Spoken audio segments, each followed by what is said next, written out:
اپنے اس طرح کے جو سرٹیفکیٹس ہیں نا انجینئرنگ کونسل کے، وہ لوگوں کو بیچتے ہیں، گھر بیٹھے وہ تنخواہ کھا رہے ہیں، دھوکہ کر رہے ہیں، غرر کر رہے ہیں. اگر آپ پوچھیں کہ اس کی قرآن و سنت میں دلیل کیا ہے، سورہ بنی اسرائیل میں ہے کہ عہد کو پورا کرو، عہد کے بارے میں تم سے پوچھا جائے گا. وہ جو آپ کا سرٹیفکیٹ ہے وہ عہد ہے آپ کا، آپ اس عہد کو بیچ رہے ہیں، توڑ رہے ہیں، آپ مجرم ہیں. مسند احمد میں حدیث ہے جو اپنا عہد پورا نہیں کرتا اس کا کوئی دین ہی نہیں ہے. تیسرا آپ جھوٹ بول رہے ہیں، چوتھا آپ غرر اور دھوکہ دے رہے ہیں. ٹھیک ہے. صحیح مسلم میں حدیث ہے کہ گناہ وہ جو تیرے دل میں کھٹکے اور تو اس بات سے ڈرے کہ لوگوں کو پتہ نہ چل جائے، اس کے تحت بھی یہ گناہ ہے.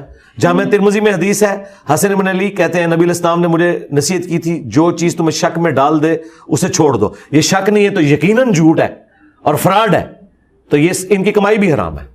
لیکن کچھ لوگ فردر کہتے ہیں کہ جب ہمیں پتہ ہے کہ اس بندے کا 5-10 سال کا ایکسپیرینس ہے، وہ دعائیں اچھی دے گا، تو پھر جو مرضی آپ کر لیں. اگر یہ دین کا مسئلہ ہوتا نا تو میں آپ کو اجازت دیتا. دین میں ہر بندہ دائی ہے. بلغوا عنی ولو آیا، صحیح بخاری کی حدیث پہنچا دو میری طرف سے، خواہ ایک آیت ہی آتی ہو. قرآن میں ہے کنتم خیر امت اخرجت للناس، تم بہترین امت ہو جو لوگوں کے نفع کے لیے نکالے گئے ہو، نیکی کا حکم دیتے ہو، برائی سے روکتے ہو. اس کے تحت ہم کہتے ہیں تبلیغی جماعت والے اگرچہ علماء نہیں ہیں لیکن جتنا ان کو پتہ ہے وہ بغیر ڈگری کے آگے سکھا سکتے ہیں، کیونکہ نبی علیہ السلام نے ہمیں ڈگری دے دی ہے. بلغوا عنی ولو آیا، پہنچا دو ہماری طرف سے خواہ ایک آیت ہی جانتے ہو.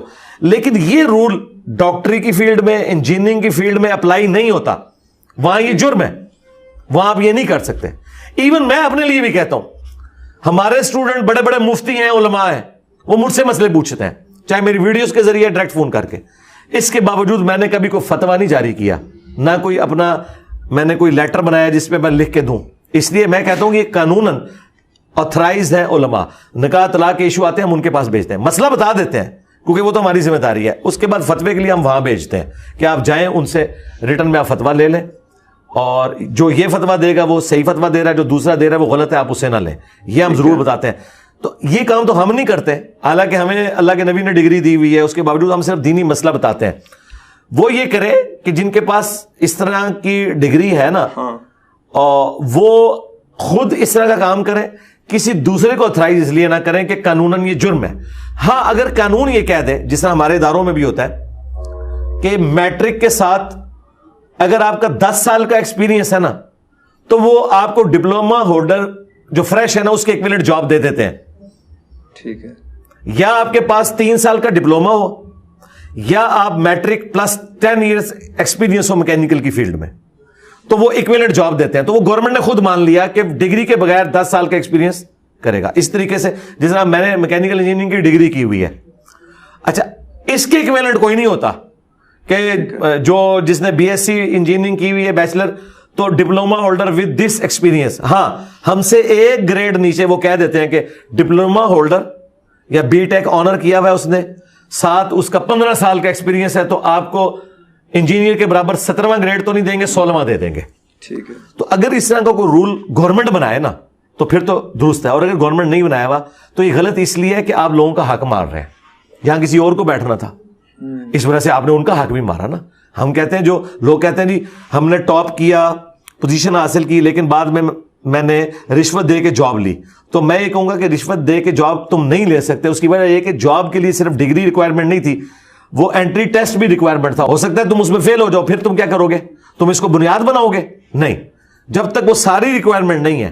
ہاں ہزاروں لوگوں میں اسکروٹنگ ہو کے اینڈ پہ انہوں نے 10 بندے نکال لیے کہ یہ 10 بندے ہیں جن کو ہم نے جاب دینی ہے، ان میں سے 5 کو دیں گے، 5 کو فارغ کریں گے.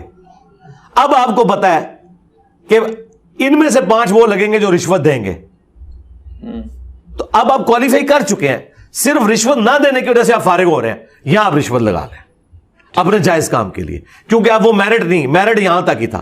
اس کے بعد آپ کو ریکوائرمنٹ ہے. اور لیکن اس کو بھی حرام سمجھتے ہوئے جو سورہ النحل میں آیا، سورۃ البقرہ میں، سورۃ المائدہ میں، سورۃ الانعام میں، کہ تمہارے لیے حرام کیا گیا بہتا ہوا لہو، مردار خنزیر کا گوشت، اور وہ جس کے ذبح کے اوپر غیر اللہ کا نام لیا جائے، یعنی اللہ کا نام نہ لیا جائے، مگر اگر کیٹاسٹروفک کنڈیشن ہو جائے، اضطراری کنڈیشن آ جائے، دل میں بغاوت نہ ہو، سرکشی نہ ہو، اللہ کی حد توڑنے کی نیت نہ ہو، تو اتنا لے سکتے ہو کہ جان بچ جائے.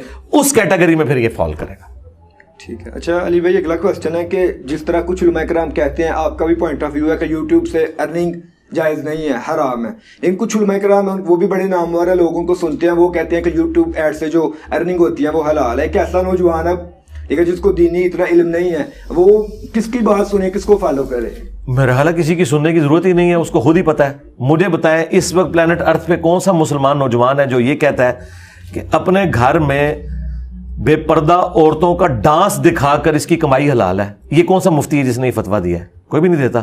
وہی چیز جب ویڈیو ایڈ میں آتی ہے تو وہ کہتا ہے حلال ہے. تو آپ کا دماغ نہیں کام کرتا کہ اس مفتی سے پوچھو کہ یہ جو بے پردہ عورت ناچتی ہوئی سامنے آ گئی ہے، یہ تمہارے گھر میں جا کے ناچے اور اس کے اوپر تمہیں $1 ملے تو کہے گا حرام. اچھا وہ تمہاری ویڈیو سے پہلے، اور ویڈیو کا عنوان ہو بے حیائی کا فتنہ، اور آگے یہ بے حیائی کھل جائے. ایسا ہوتا ہے جی ایسے ہی ہوتا ہے نا.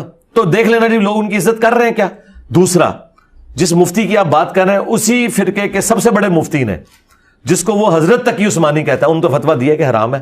اچھا. اور میں نے جو فتوے کی بات کی ہے نا، وہ میں نے ویڈیو ایڈز کی بات کی ہے. ویڈیو ایڈز کی جے پی جی. میں نے مطلقاً کبھی یوٹیوب کی کمائی کو حرام نہیں کہا، نہ یہ میرا موقف ہے کہ مطلقاً کمائی حرام ہے، ایسا نہیں.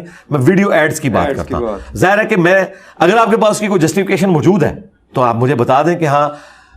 اب آپ وہ کہتے ہیں ہم اسکروٹنی کریں گے. او بھائی اسکروٹنی کیا کرو گے؟ صابن کا اشتہار تو حلال اشتہار ہے نا. بالکل. تو صابن میں وہ کسی مرد کو منہ دھوتے ہوئے دکھاتے ہیں یا عورت کو؟ عورت کو. تو مجھے بتائیں اب میں آپ کو کیسے کہہ دوں؟ یہ اسی طریقے سے